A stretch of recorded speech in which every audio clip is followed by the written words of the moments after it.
Hello, my friends. Hello, my life warriors, wherever you are in the world. I do hope you're having a good day. This is the Day In, Day Out podcast, and this is episode 84, where I had the immense pleasure of having David Bolisomi on the podcast today. He used to play for TCU as an offensive lineman, and now he is the COO, Chief Operation Officer at Book It Sports. We talked about a number of things. His time at university, when he was at Texas Christian University, what his schedule was like as a sports personality on campus, and basically what he is doing now and what he wants to achieve after the game of football. Very nice chap. I really enjoy my conversation with him, and I look forward to many more conversations with him, hopefully in the future. So sit back, enjoy the show, and yeah, please subscribe. Peace. Haha. Oh, yes. Hello, my friends. Hello, my life warriors, wherever you are in the world. Welcome to the Day In, Day Out podcast. Oh, this is episode 84.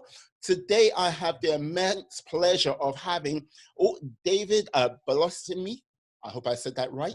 If I haven't, I will not want to make him mad at me because, yes, he's a former football player and he's on the other side of the Atlantic, so I think I'm safe for now. How are you today, David? Man, I'm doing great. You know, my grandma used to tell me all the time, any day that you're up is a great day. It's a blessing. So I'm doing great. Indeed it is. Indeed it is. Like, yes, I got to say thank you for coming on to the podcast today. And like, yeah, I've got like one of the things, what kind of fascinates me about like anyone who plays football, especially in the college like realm, it's Yeah. the difference.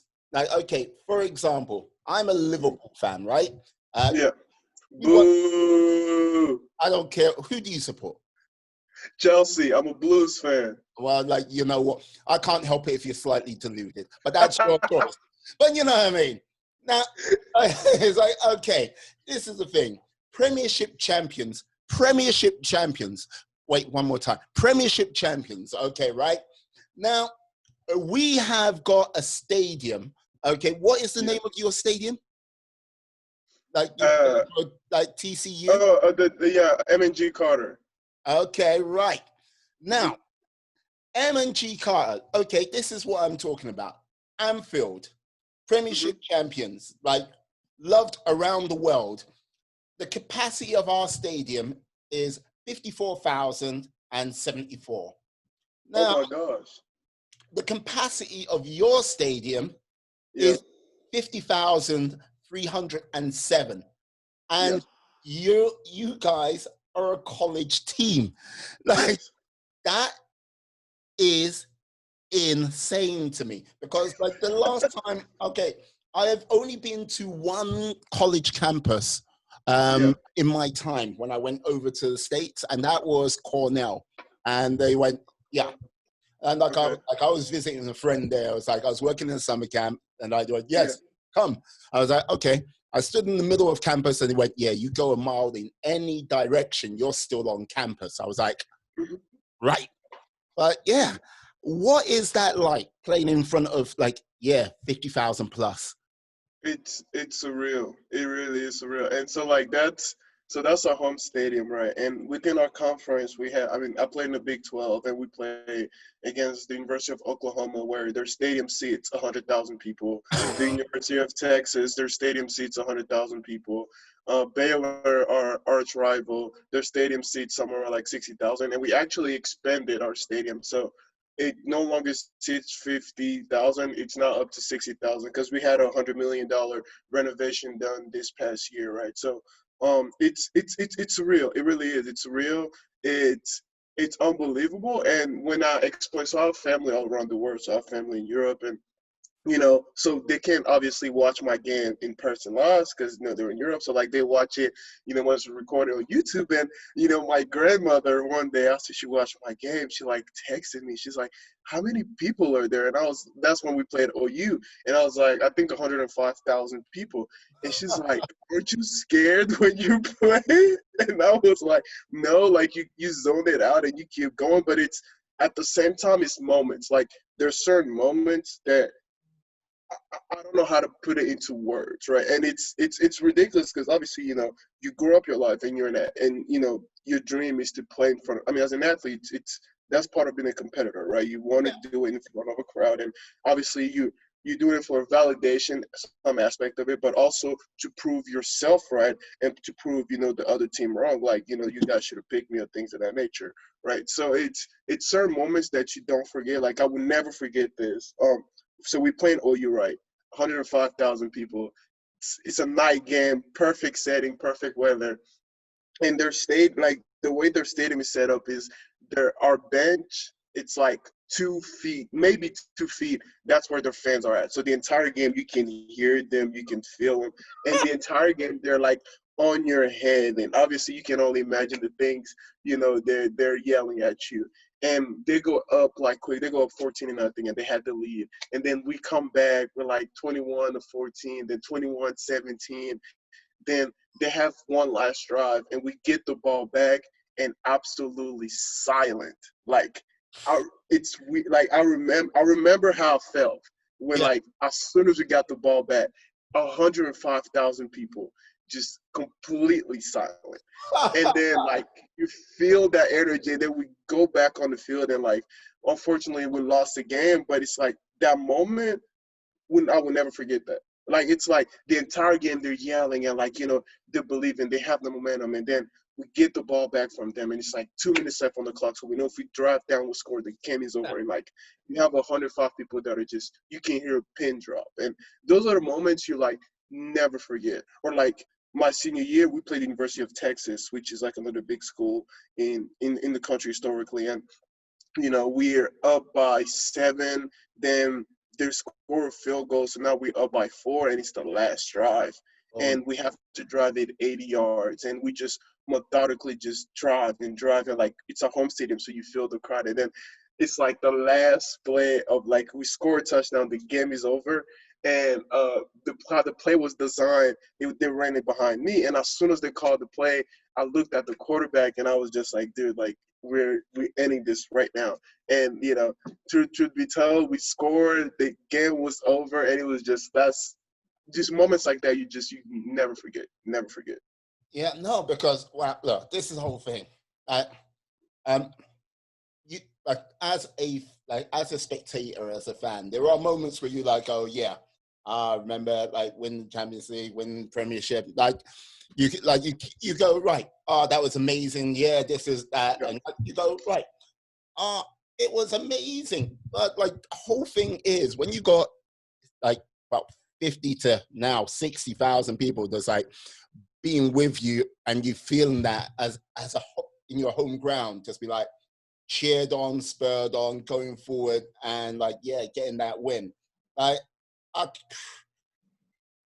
I doubt if there's going to be sort of greater moments you would say in your life will come along. I don't know if you're a father or anything like that, but it'll be like, Yeah. yeah, it's like, what about me, Daddy? Yeah. It's like, yeah, it's like, it's like You don't understand, son. It was 60,000 people. Like yeah, as good as you were.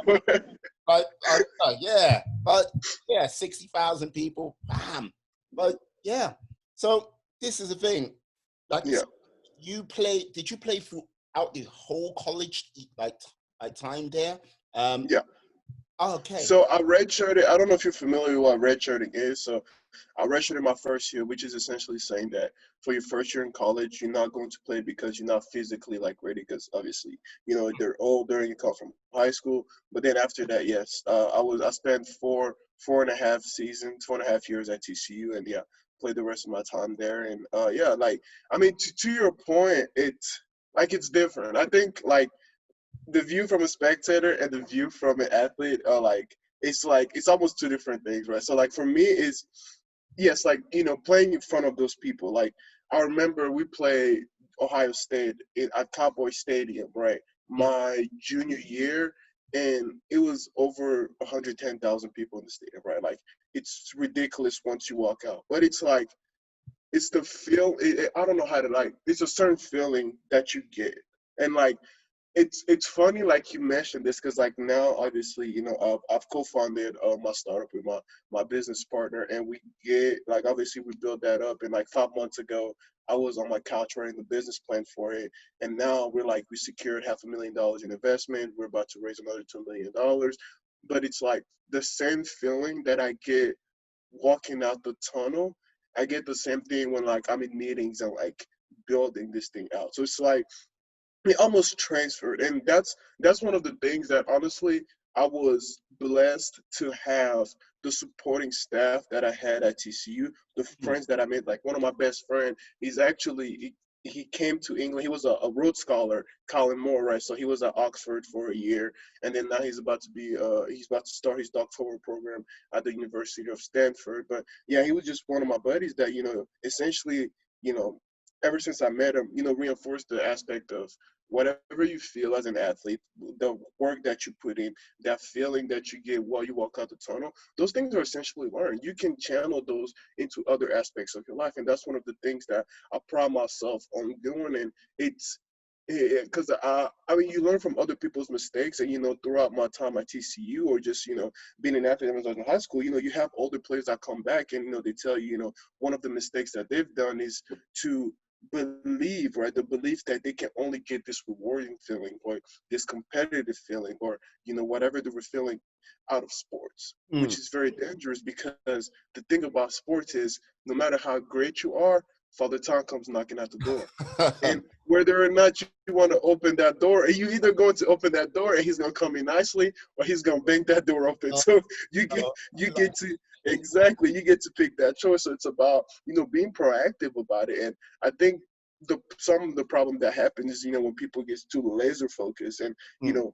have their identity in tie with being an athlete, where being an athlete is only part of you, right? Like, I mean, we all have different interests, but if you only focus on one aspect of your life, or one aspect of who you are, I think you risk a huge problem of putting a box on yourself, putting yourself Yeah. in a box. Excuse me. Yeah, no, I agree, because like Yeah. this is the thing, like anyone who like watches sports or who's played sports like on an amateur Yeah. level knows, as you said with Father Time, like it is a very finite period indeed. And like look, when you go, yeah, I've been playing this sport, even if you got to the highest echelons and you were like going, oh yeah, I was playing like in the NFL, NBA, like playing in the Premier League, like up until your mid 30s, and then you're like, Hmm. yeah, I've retired. There's still a lot of life to live, and like I know that. Don't get me wrong, like the sort of highs you get from like the Yeah. competitive side, finding that in the business world, which I'm glad to hear you've actually done that, because Hmm. like well, I can only imagine there's the difference is when you go into an office meeting, you're not going to have like some defensive tackle hitting you in the no. Hopefully not. that's Hopefully like not. that's like oh, it's like so you get out of the meeting a little bit more unscathed. Maybe boredom Hmm. might be the thing what tackles you then, but that's another story. But Absolutely. so with that, like you basically like after your 4 years, and like this is the thing, another thing before I sort of move on. Um, Yeah. People I think don't actually understand how hard college football is. And I don't mean from the actual playing side, but just from the scheduling side. Basically, Oh my doing all gosh. your training, doing all your studying, then Yeah. basically having to keep on top of maybe doing other things you have to do with the team or other sort of extracurricular activities you got to do. And like, I'm Yeah. not, how long does a season last when you're like doing it? Oh God, that long, huh? It's okay. Yeah. I mean, the easy answer is the season never stops, right? Right. So, I mean, it's funny to hear, like, the debates, right? So, like, especially around here, the debate. now that that comes like, street athletes get paid, and you Mm. hear people on the other side that is they're getting paid by their scholarships. And I'm not gonna get into that debate right now, but for me it's funny when people talk about the schedule of an athlete, or like what does that look like, Yeah. not only from a physical aspect of it but from an emotional aspect of it, right? Mm. So I'm gonna give you an example, which I'm gonna tie it back to like my schedule, right? So we play on Saturday, right? Every Saturday we play during the fall, Okay. and obviously you play on Saturday. Sunday you also have practice, and Monday you have to come back to class. But um, when you play on Saturday, that outlook of the game that you have on Saturday, like whatever score happened, whether you guys win or you lose, or if you lose by a little bit or you lose by a lot, or you win by a little bit or you win by a lot, the Mm. emotional toll that that has on you is transferred into your work week, your school week on Monday, because people judge you as an athlete before you a student first. So that's, I mean, that's just the reality of it, right? Mm. Because of the situation that you're in. That's one thing that I want people to think about when they hear this, right? It's like, think about your favorite athlete, right? Because think like the thing about college sports here when you explain it to people is, think about if you're a LeBron fan and you're a Lakers fan, right? The reality of it is you don't know where LeBron eats, you don't know where LeBron sleeps, you don't know what areas LeBron is going to be. You're not friends with LeBron, you're not associated with LeBron, you have no access to LeBron. The difference in college sports is that guy is in your microbiology class, he's in your A&P class, he sits right next to you, you see him walking down the street, and you have much more access to that. Mm. And I think about people's fandom and how there's essentially that disconnect between what you're able to tell the player and the player able to hear, and not in college sports where they see in your face, right? So from an emotional standpoint, just imagine that. But from a scheduling standpoint, the reason I started laughing when you asked about like the workload is because there's people talk about, yeah, it's just a balance, and it's not a balance. It's you have to make a choice, and Yeah. you can't have your cake and eat it too. And like as you grow up, as you come into college, that's one thing that you don't understand once your freshman year, but as you grow, you learn those things and you pass it down, right? So I used to tell my teammates all the time. So I was always entrepreneurial. I always loved business, and I always like bettering myself. And I always told myself, something is going to have to choose. Meaning by that is, football was important, school was important, bettering myself was important. So that Mm. means everything else had to take a backseat, which means I had no social life. Like you don't get to have you don't get to have your cake and eat it too. So you can't be the star athlete, the social head, and also excel in every. You don't have the time, right? So for example, I graduated. My major was in biology and psychology with a French and Chinese double minor, right? So you mix that with. So I'm gonna give you my template, right? So Mondays are quote unquote days off, right?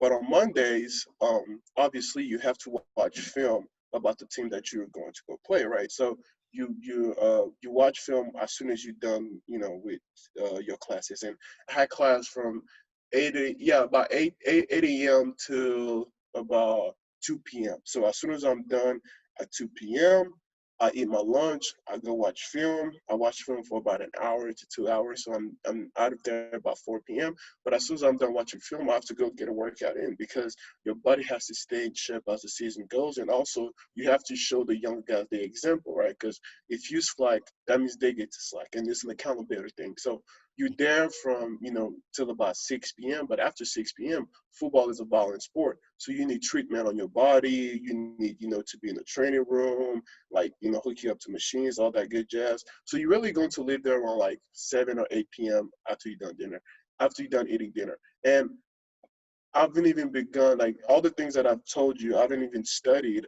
about the material that I learned that era. So once I get home, have to get my studies done. Tuesdays, it's our hardest practice day, and we practice from 2 p.m. till about 5 p.m. And then obviously before that, you have class, right? So again, I'm going to be in class from like 9 to around like 11:30 to 12. Grab a quick lunch, and then usually I eat lunch in the training room because I eat while I'm getting treatment because I don't have time because I had class before. So after practice at 5, you get treatment after practice. After you get treatment, you eat dinner. After you eat dinner, you whether like I would go to like the entrepreneurship club, which is around like about 7:30ish, 8ish, and then after that, get back to my house and study. Wednesday is almost the same schedule. It's a lighter load on your body, but you're still going to leave practice around 5.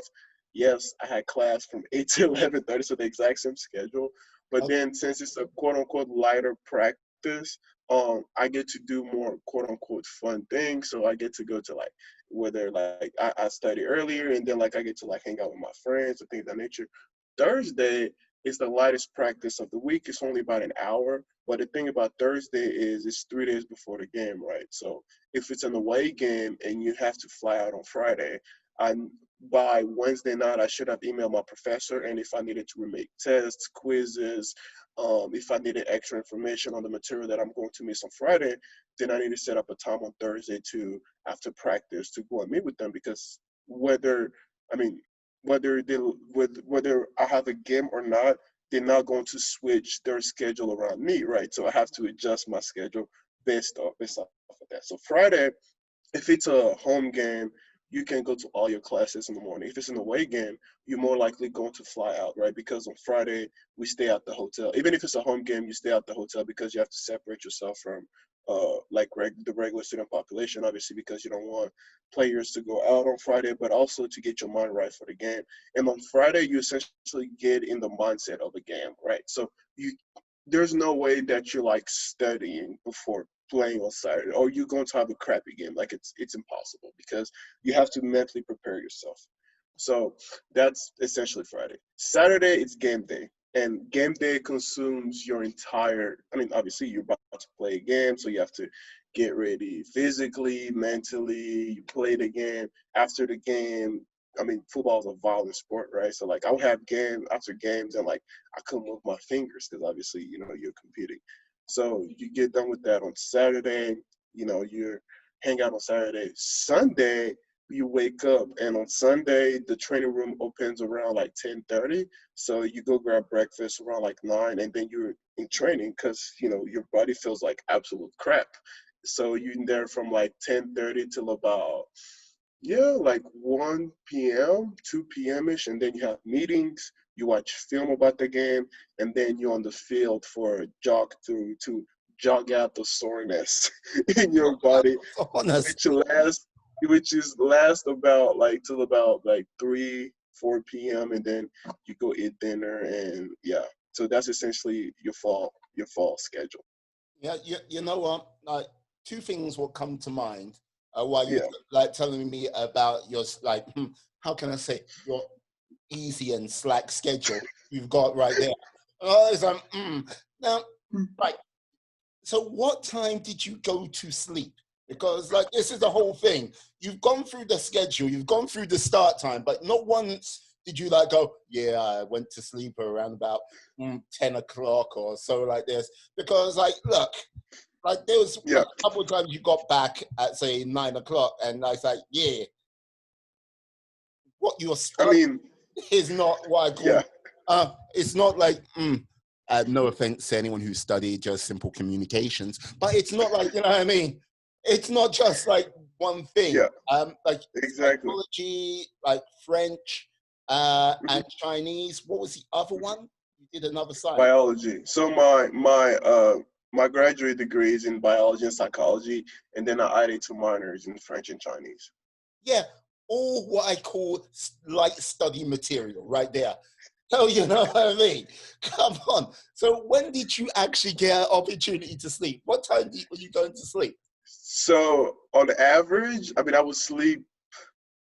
I mean, on a great day, right? Like somewhere around like midnight, 1 in the morning, and then I have to be up by 6 or 7, at the latest 7, like at the absolute latest. Because before I go to class, I have to review the materials, right? Because I mean, like for example, so for my microbiology class, Yeah. it's funny. So the first day of class, so he walks in. Dr. Jones is one of my absolute favorite professors at TC. Like, dude, he's excuse my language. He's an absolute asshole, but he's so knowledgeable about micro, which is like make the class fun, right?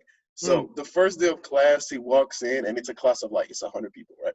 And he walks in, and he's like, I'm not going to bother to learn you guys' name because by the second test, 3/4 of you guys are going to be gone, and that's true. By the second test, 3/4 of the class was gone. So we started out like 100. By the last test, there were like maybe 20 of us, maybe 20 of us. So like, it's a ridiculously Walked hard class. into it. We made it. It's like, Exactly, like that was the feeling. But like for a class like that, the only way that you can excel in it is by before you get in class.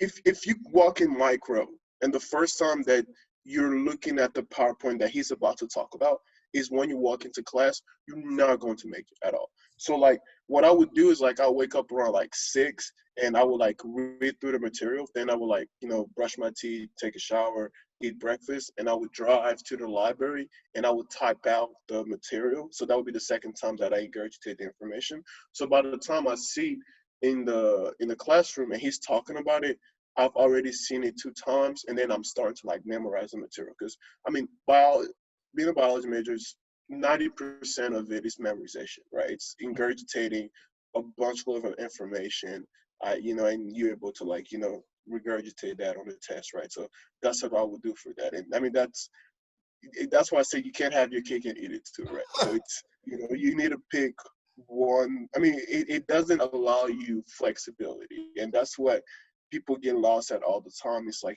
this belief that because from the outside looking in, right? It's glamour, and it has these glamour spots. Like there's a bunch, and I don't want to paint this picture of like my life sucks. No, I absolutely loved it. Like there's a bunch of opportunity that opened to me that weren't open to regular students because of my position on the team, name recognition, face recognition, things of that nature. But also with that being said, that comes at a price, right? And that's the side that all like when people walk up to me on the street is like what's one thing like I want to be I want to play football in college, I want to play basketball in college, or whatever it may be, and I'm like maximize your opportunity because the reality is playing sports at this level in college is a full-time job. mm. The school is going to get absolutely 120% out of you, and you need to get 150% out of the school, right? Because regardless of whether you like it or not, they're going to get everything out of you. So it's about maximizing your time, maximizing your opportunity. You can't have your cake and eat it too. So like, yeah. Mm. So yeah, on a great day, I would get 5 hours of sleep, like on an absolutely great day. And yeah, which is probably not the healthiest things and the healthiest thing to do, but everything great in life comes at a price. Mm. Like this is the thing. Like just sort of going back on your sort of like your example of LeBron James. Like yeah, like everyone knows who he is and everything like this. He's like famous, but they don't know where he lives. They don't like their access is cut down and everything like this. I could imagine like especially in Texas, where like when we talked to like before the actual start of the podcast, where it goes, yeah, football, God, and football, and then everything else Absolutely. comes in after that. I can Yeah. imagine like it being very strange, like when you win a game, you're held as a hero, all-conquering God, and like basically you walk through campus and like, yeah, man, love what you did. Yeah. Brilliant, superb. But woe betide that player who makes a mistake, which costs the game. Like I think that they would need to go into hiding with like, or just basically change their identity for until the next game Yeah. can redeem themselves. Yeah, and it feels like that. Like and that's the part that people don't. I mean, because it's a very fine line, which is very interesting. Like thinking about it. Like I love one of my problem is like I think too much, right? So like Hmm. think about the athlete, right? So like when we were earlier, I talked about it's important to separate, the athlete from the self. Like, but it's easier said than done because as an athlete, you put this much time, energy, Mhm. and emotion, and it's tied in, right? So, like, you have expectations about yourself, the way you play, but also you're cognizant about the fact that people on the outside are judging you based off, first of all, how you play. Because I mean, they see you as an athlete first. I'm 6'7". Well, I was 6'7", 350 pounds. I was a huge individual, like, which is what, 6'7" is what, 2 meters, and I don't know the It's not. pounds to kilogram ratio, but Yeah. yeah, I'm a big boy. Right, so I was a big boy. I lost a lot of weight ever since then, but still 6'7". But yeah, so that's how you're being judged. So like I remember we played Baylor, and which is like our arch rival. They're literally like our sister school. They're like 30 minutes down the road, and like it's just and we go to like triple overtime against Baylor, Yeah. and we have a chance to put the game away. It's third down on the 1 yard line. I get called for a flag on holding, and we lose the game, right?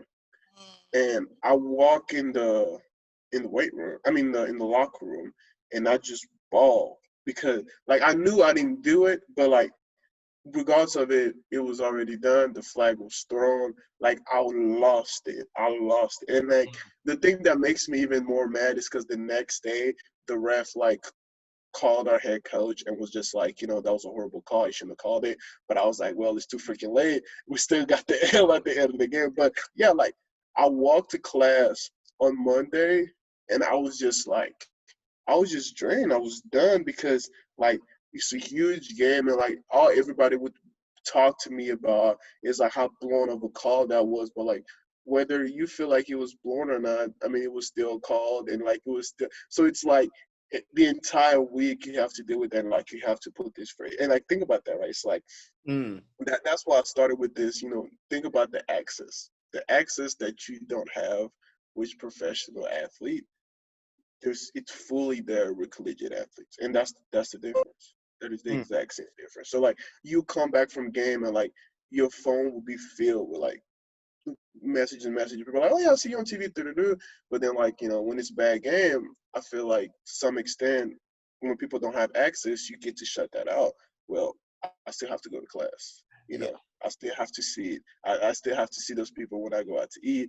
They know where I live. I mean, I'm in the dorm with them, so it's you don't necessarily have that escape, and that's that can be emotionally draining, which it was in a bunch of sense. But if the good thing that came out of that, and one thing I'm happy about that came out of that is, I felt I had a good enough support system from my family and my friends and the people I surround myself by to, compartmentalize. Like, yes, this is athlete Dave, Mm. this is school Dave, this is business Dave, this is, whatever Dave, and you move forward. But if all your identity is tied into that athlete persona, it's going to be very, very, very hard for you to navigate through life. Yeah, no, I understand. I totally get that. So like this is the thing, like with oh, you're, you're leaning down. With I'm sorry. regard, no worries, it's all good. Like, yeah, with regards to like your time doing the studying, doing like the like training for college football, everything like this. So Mhm. what was the thing? What sort of got you to like get sparked off in the realms of business? Uh, what was that thing? Okay, so this is a very good story. So my junior year of high school, I don't know if you know who Robert Smith is, but Robert Smith is the CEO of oh my gosh, I just blanked out. Vista Technologies. Robert Smith is the CEO of Vista Technologies. He is the richest African American in the United States. He's like top 20 richest man in the world, right? Mm. And I was watching I was on YouTube and I found one of his videos and he said something was, that just grabbed my attention. He said, you can make a lot more money using your brand than running as fast as you can or lifting a ridiculous amount of weight. And as a junior in high school, I was like, who the heck is this guy? Like, Michael Jordan is definitely one of the richest person in the world. And I've never even heard of Robert Smith. What the heck could he possibly know? Yeah. We're in the age of information. All I needed was a Google search. So I went on Google and I looked up Michael Jordan and his worth. And then this man I've never heard of, Robert Smith, his name and his wealth, and it's not even close in the realm. And I was just like, as a junior high, I was like, wait, what? So you mean like that's the first time? So I was like, so you mean to tell me as global of a man that Michael Jordan is, Mm. as big as and successful it looks, this guy that I've never heard of, that my friends don't know anything about, has one in has had more impact than Michael Jordan on the world from a technology standpoint, but also the monetary benefit that he made based off his brain, it's not even comparable. And I was like, that's when I began to ask questions. I was like, like there's something there. There's something there, and obviously at the time I was 16 years old. I didn't know what the heck that something was, right? So that's when my quest about knowledge and broadening my realm of knowledge, but also how business impact the world, not only from a monetary aspect of it, but the things you can do, the people you can reach, the adventure it takes you on, and that's essentially what sparked my interest in business, and then this feeling of building something that's going to better the world, because the whole point of business is to fix a problem. you know if your business is not fixing a problem, then you don't have a business. It won't be sustainable. It's simple. That means there's a need in the market, and you fill that market. And when you think about the evolution of man, this great experiment that we are living in, it's about moving forward. But the only way you can move forward is by fixing something in the past, or else you stagnate, right? So that's the idea behind business, right? And uh, that's where my interest of it grew in once I got to college. And that's what, in my opinion, the beautiful thing about college is, which, I'm not one of those like everybody needs to, but like, I'm like, if you can afford it, Mm. you should be, because college for me grew that hunger in me, because now I was around people that wanted it, right? Because you have those young men, and college is supposed to be this place where you have different conflicting ideas coming to one place. You get to debate it, and you get to grow as a person. And one of the wonderful things, and obviously, I couldn't predict this, but like the people that I had around me had that same hunger, for business, and that same hunger to build something. Like I mentioned, my friend Colin, a Rhodes Scholar, and my friend Mike, he's getting his PhD at Rice. One of my good friend Kelton, he's getting his master's degrees from TCU right now. So, and just tons and tons of other people that were, that had that same hunger in me about building and about impacting the world. And, it took me on great adventure. So well, 2 summers ago, I studied abroad in China. And the reason I went to China was because, I started being, obviously, looking at business from a global standpoint. Mm. And, there's a certain image that's painted of China in the United States. And I wanted to go see for myself, right? Because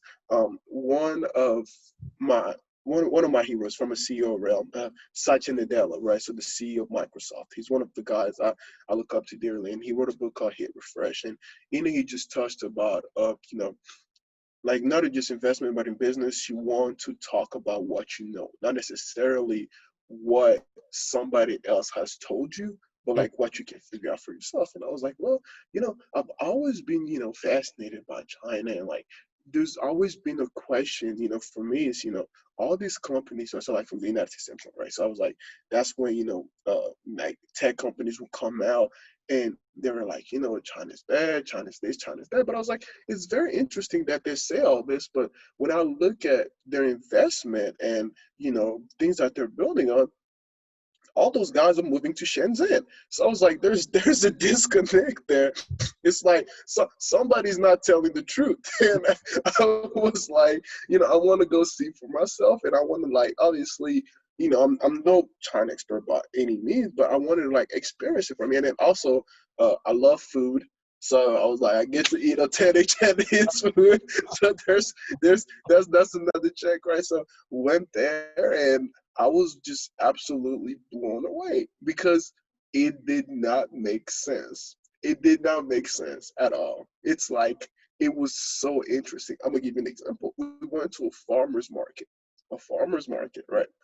And arguably the people there from an education level, they're not college graduates or high school graduate, which you can tell by the type of the language that they speak, which is like the vernacular of Mandarin, but Yeah. also the lack of English. And those people, like, we will buy stuff from them and they will not take our cash. They will not, because all they would take is, so like they have like we pay or Alipay, which Yeah. like from their phone, right? They won't take our cash because it's not convenient for them.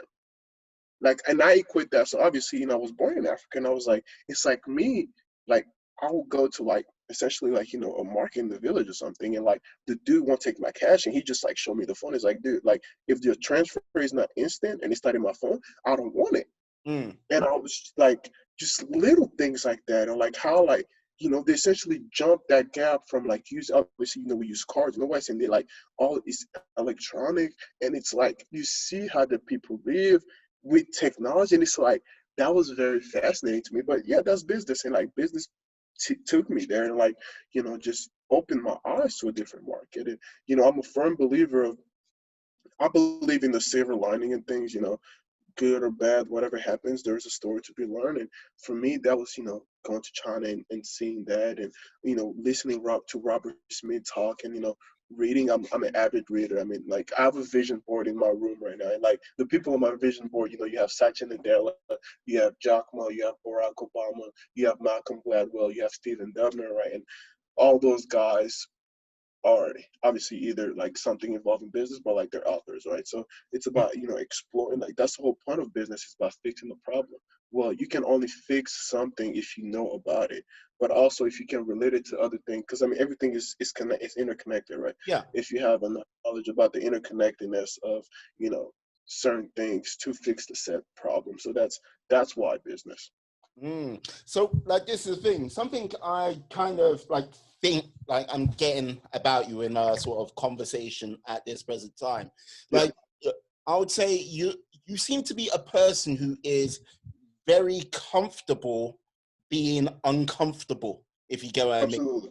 living Yeah. outside of that comfort zone. Just with this sort of day-to-day challenges and like basically going off to China and experiencing that. Like, apart from sort of like having the sort of seeing the sort of like how they did that leap technologically, what would you hmm say were other things you kind of learned from your time out in China?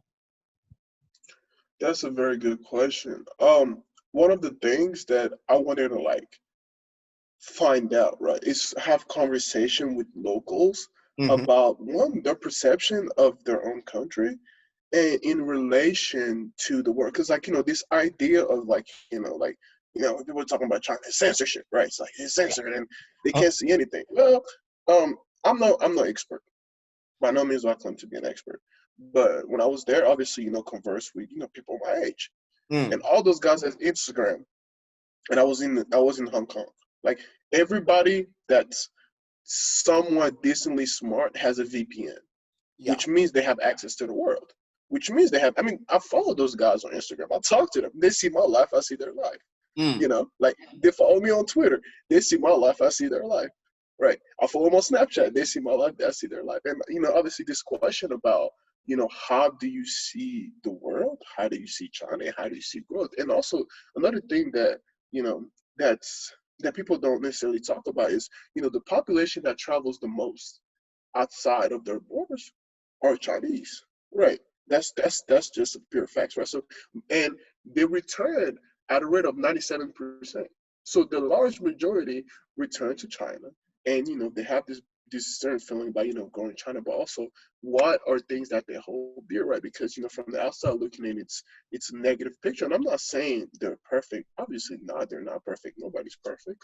But how does it work? That's what I want to understand, right? And that's what I say it didn't make sense for me from the books that I was reading, what I was hearing from the news and technology companies and all this, but mm.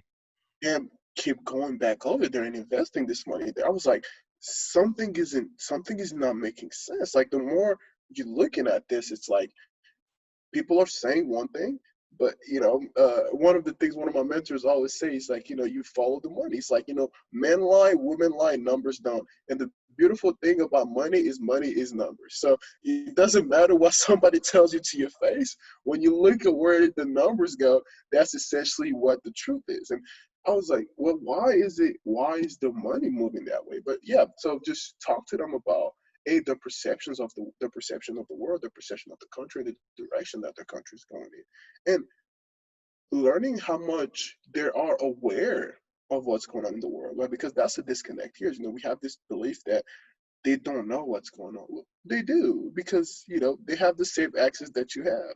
Mm. But one thing that they also have is they also have the understanding of where they come from.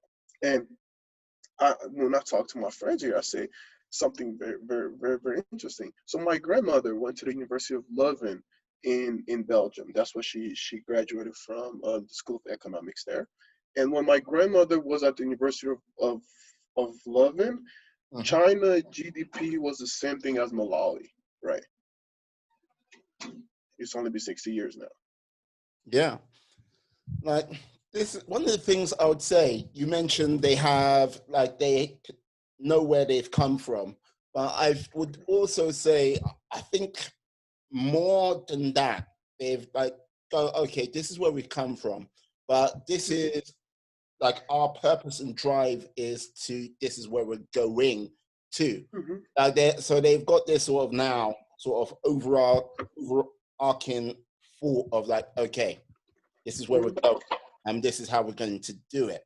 Like, Yeah. like I think that a large shift of that might have been in 2008, after the last financial crisis, where they went, Mm-hmm. okay, we're going to sort of bail out the companies we need to bail out, and then basically Mm-hmm. change the economy over to much more of a consumer economy rather than sort of just making stuff for everyone around the world.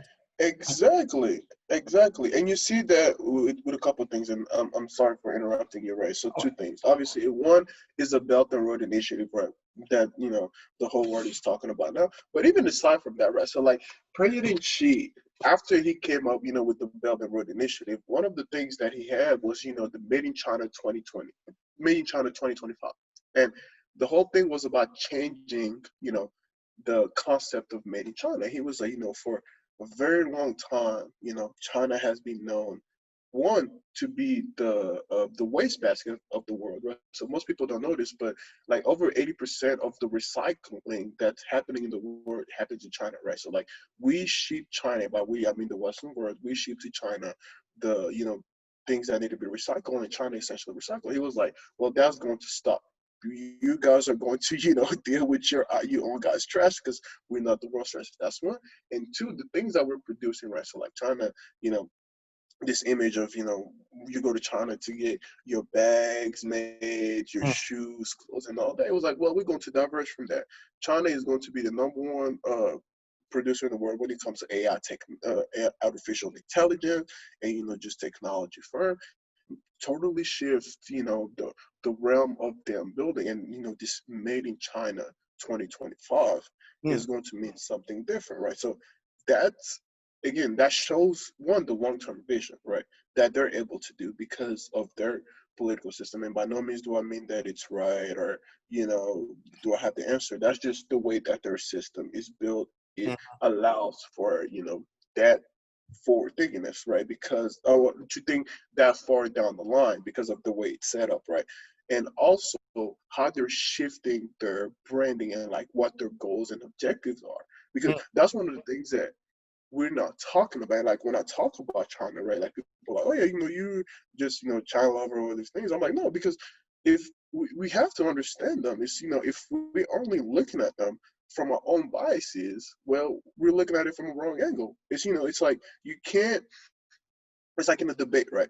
If all you're focusing on is what you know, what you're about to say, you're absolutely going to lose. You need to listen, understand Mm. what the other person is saying, so you can have a rebuttal. But also, with that being said, right, it's a growing economy.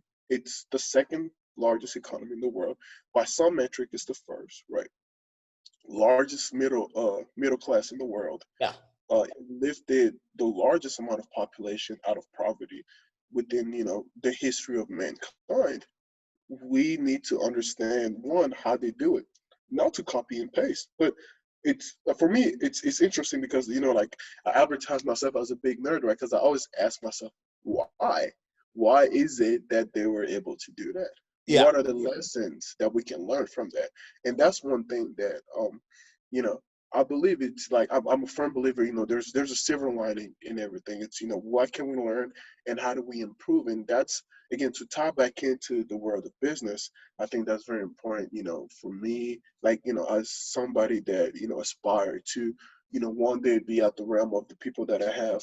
My vision board is understand these different markets, understand the nuances, which is why when you go to business school they give you cold cases and understand why is it that when eBay came into China, Alibaba, which didn't have the capital to compete against eBay, didn't have the name recognition to compete with eBay, didn't have all this, all the logistics, all the supply chain, but they still beat eBay at their own game in their own backyard. Why is that? And there's lessons to be learned there, right? And even here, it's lessons to be learned. Why is it that Facebook prevail over MySpace, right? Why is it that Facebook is acquired these different companies, right? Like there's a lesson to be there. Like the recent debacle with WeWork. Why is it that people believe in WeWork at first, right? And why is it that their CEO essentially former CEO ran that company to the ground, right? So it's about for me it's about looking at businesses and business firm from a holistic perspective, take yourself out of the equation and analyzing it with very little bias. Like obviously we all have biases, but trying to limit those and learn from it. You learn from others people win victories and losses. I think that's one of the lesson in life. Yeah, like something with regards to like the company WeWorks you mentioned, like, okay, this time last year, like when all of the stuff was coming out, like, okay, I was just like, I was basically looking at it and going, oh, here comes the death of a unicorn. Like, it looked like it was all going that way. Soon as the pandemic hit, lockdown hit, halfway through lockdown, and by all means, I'm no expert at this, but I think that one of the things, the pandemic, I think is going to help WeWorks to no end because companies sort of shifting their sort of office space rather than sort of having a long-term place, like shifting it into like places which can be more flexible with like how big, like how much stuff they can have in, hot desking, all along that line. And I think it's going to play into WeWork's hands. I don't know how it's been for you guys with regards to going through lockdown in the States has been kind of strange and different because each state has gone into lockdown in different times and come out of lockdown in different times.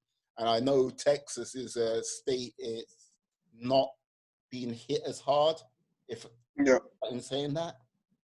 Oh, actually, it has. I mean, the numbers are going down now, but within the past, couple, I want to say about like 3 to 4 weeks, the amount of cases rose a little bit, but now things are coming right back down. And like the way we've handled, locking down, confinement, not confinement, wearing us, not wearing a mask, it's been interesting to say the absolute least. It really is. It's I don't know. It doesn't make sense at all. I mean, compared to how other countries have handled it, I think we could have done a way better job of handling the COVID crisis.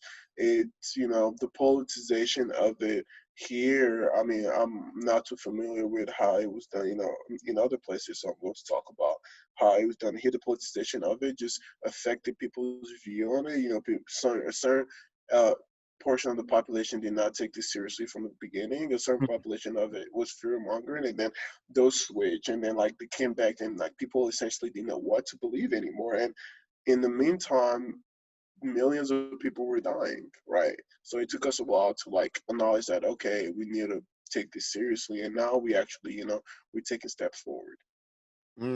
Yeah.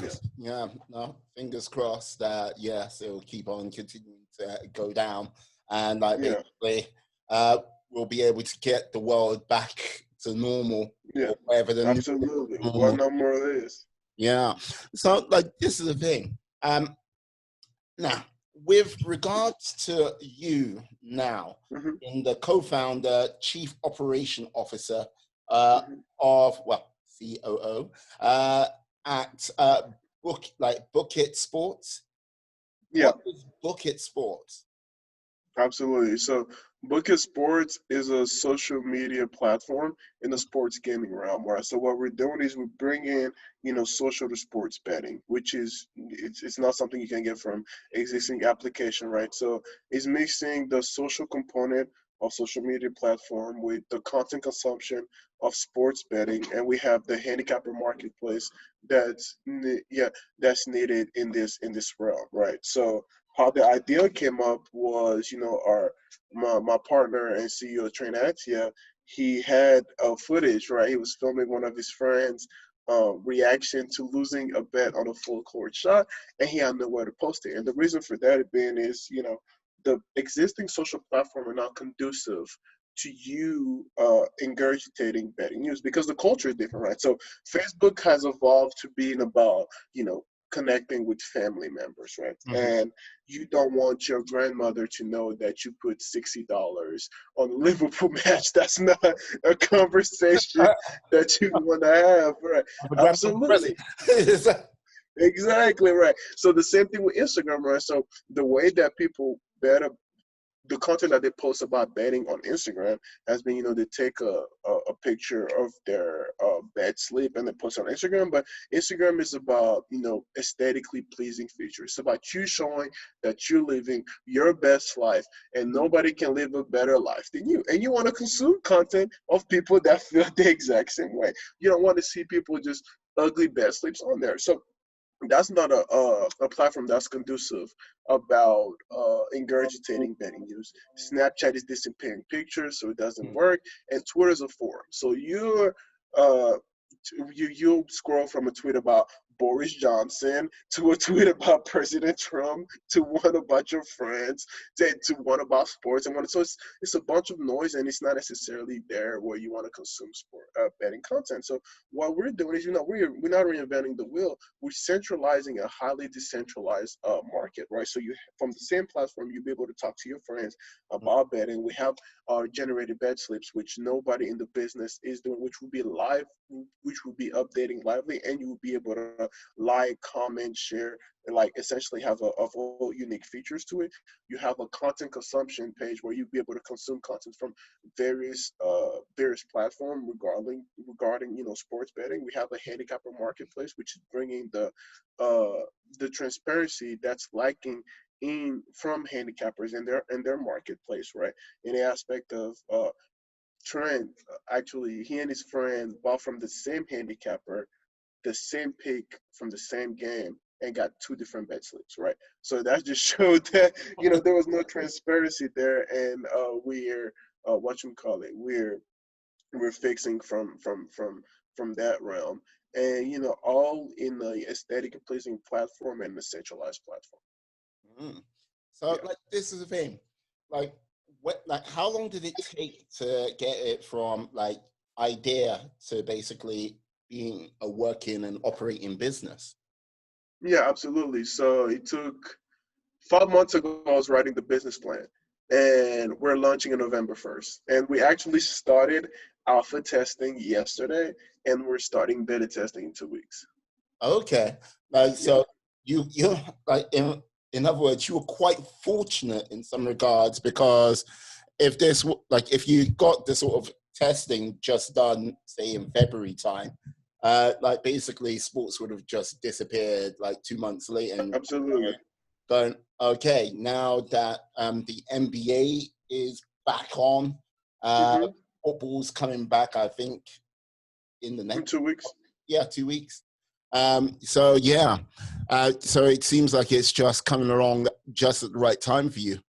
Maybe not at the scale you might want it, but maybe at the right scale to just sort of get things done. Yeah, absolutely. And it's funny, like it's crazy. Like the how fast we've been moving as a company is honestly kind of surreal, right? In the sense of like 5 months ago, all we had was an idea, right? And obviously, we had an original investment of $50,000, and then we got accepted into Arnock's accelerator program, and they invested $500,000, and we're locking down an additional $2 million in funding, and how fast that's moving, but also how COVID honestly has helped us as a company because with sports going out, the existing people on the market were losing a bunch of money, right? And they had to think about, okay, how do we diversify or improve sports betting? Because in the United States, it's been done in a very archaic manner, and even in Europe, right, it's a very transactional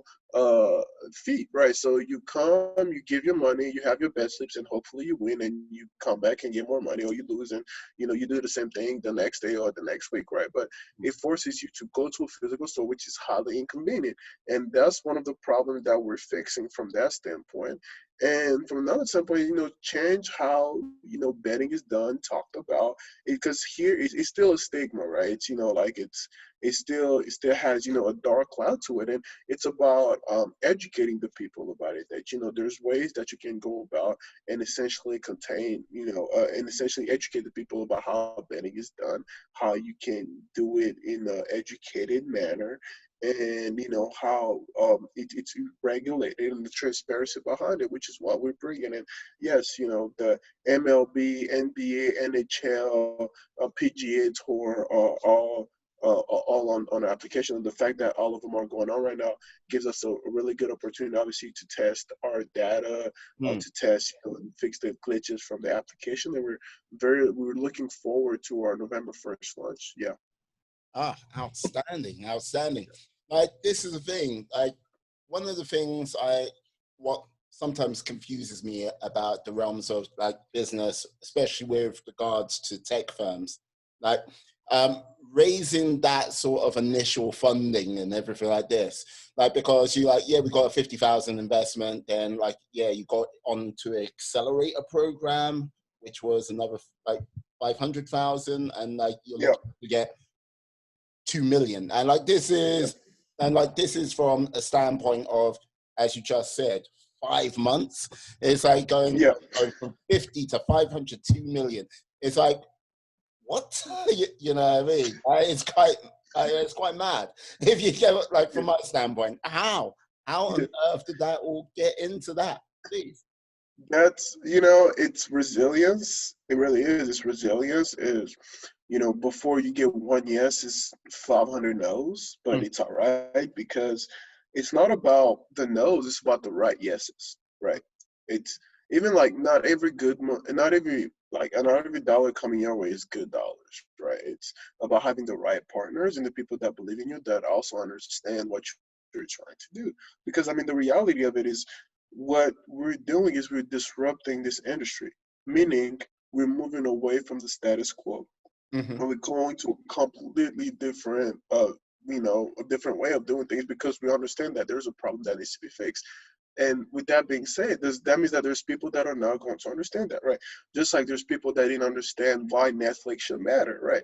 There's people that didn't understand why is it that Facebook is going to grow and be Facebook. What is the value in Instagram or Snapchat? Why would I send disappearing pictures? Like, that's dumb. Well, it doesn't look so dumb now, right? So it's the same idea. It's about, you keep knocking on doors, and LinkedIn was a huge help, right? Connecting us. Like, we basically lived on LinkedIn. Our CEO did, finding the original $50,000 came from family friend that, believed in us and, basically signed a check for $50,000. And after that, it was, talk to this investor, talk to this other investor, talk to this investor, back to this investor, and, raise the $500,000. And yeah, that's how that's now we're about to close down on $2 million. And yeah, we have a call actually in a couple, in about 15 minutes with the $2 million investors and closing down on it. Wow, I see, I Yeah. see. So this is the thing. So what do you see as the future for the next, say, 12 to 18 months for yourself and your organization? Yeah, very good question. So we're launching the application November 1st, and after we launch the application, so that would be our MVP wise, so a minimum valuable product. And the reason we're launching our MVP is to essentially validate the concept, right? Yeah. Because we have a line out the door for Series A funding. We're raising Series A around December, and grow the company out and launch the second version of our application, which will have obviously uh, all the features that we want. Like the features that we have on our MVP are way more than anything else that's on the market right now, but it's still the tip of the iceberg for what we have coming for Book It Sports. So it's about growing the company out. It's about moving to our headquarters from where we are now in Reno, Nevada, to actually solidifying our headquarters, and we haven't made that decision yet. And it's about infiltrating, a broader market, right? Because in the realm of sports betting, there's no global leader, right? But sports are global, which Mm. is a problem, right? Like think about this. Like unfortunately, you're a Liverpool fan, but even though I respect, I respect There's the no team that. unfortunate thing about that. Look at my smile. I'm sitting pretty. Look. You know what? Which I Yeah, would say this. yeah, yeah. Premiership champions, World Club champions, like European champions, uh, like it's embarrassment of riches. Look, no, An embarrassment of riches. I love that. I love that. That is beautiful. That is beautifully put. An yeah, embarrassment of riches. yeah, and hopefully, fingers crossed, those riches will still come forth. And I think you guys would. I mean, to be honest with you, you know, it, you guys have a so like I'm a huge Mohamed Salah fan, and who cannot be a fan of Sadio of Mane, right? So like it's just it's amazing team, but think about the global brand Liverpool is, right? So Mm. from Kinshasa in Congo to obviously Liverpool in England, uh, Dallas, Texas, but also in Chongqing in China. People know what Liverpool is. They watch Liverpool. They bet on Liverpool. But there's not a sports gaming platform that's global, right? That has a global reach. So one thing that we started to think about, is expanding, right? Which market to expand to first? And obviously, Europe is at the top of the list, but also we have our eyes out on the East, right? Because I mean, when you look at it from a gambling standpoint, the number one from a revenue standpoint, the largest share of revenue from gambling come from Macau, right? It has 4 times the revenue of Vegas, right? So it's about expanding the company, but also do it in a strategic manner, right? Because growing is good, but you don't want to grow too fast, and you need to grow efficiently. Mm.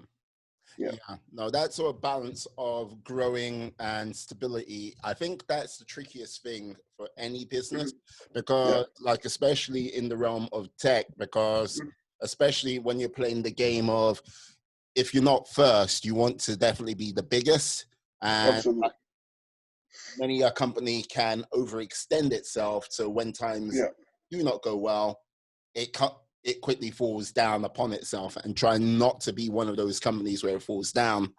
Like Hmm. trying to get that balance is tricky, to say the Absolutely. least. No, no, Absolutely. no. Like indeed, but Yeah. like one of the final questions I'm going to ask you, because Hmm. yes, time is pressing for you, and you've got Yeah. a very important call. Now, Exactly.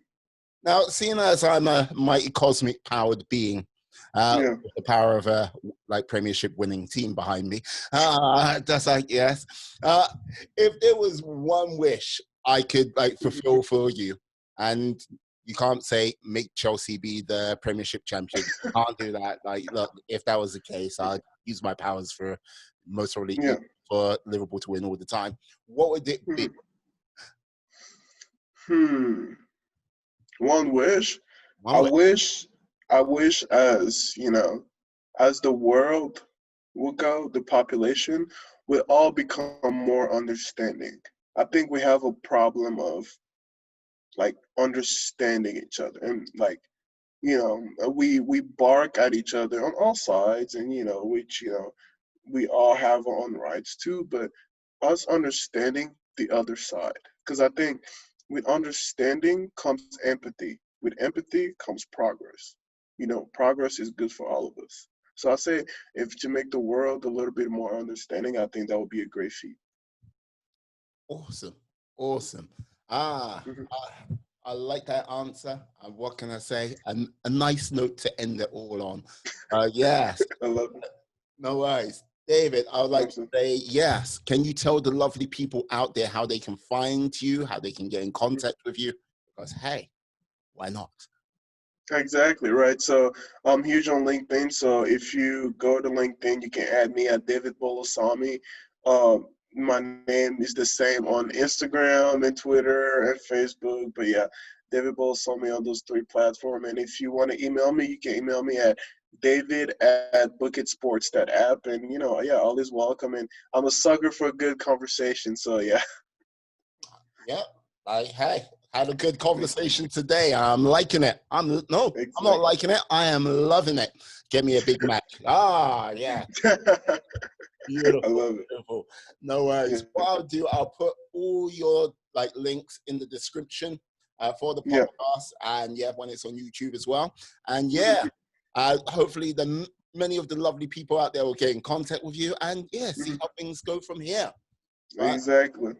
Yes, I'd like to say thank you for coming on today, David. It has been a pleasure Mhm. and an honor. And I'd Mhm. like to say thank you to my friends, my life warriors out there. If you're still with us up until this point, stay safe, stay well, be awesome, be excellent, be fantastic, be all the positive bees in this world and then some. Thank you very much. Have a great day. Peace. Exactly. Peace. Yeah, and we are